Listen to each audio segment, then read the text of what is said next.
Majstore Ugvej, pozvao si me, nešto nije u redu?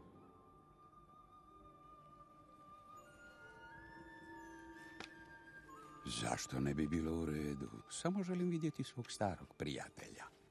Onda, sve je u redu? Pa, to nisam rekao.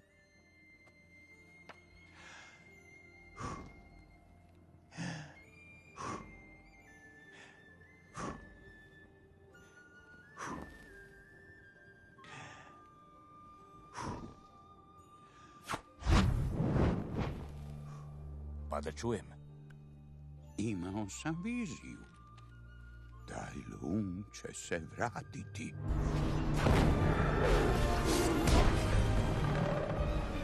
To je nemoguće! On je u zatvoru! Ništa nije nemoguće. Zeng!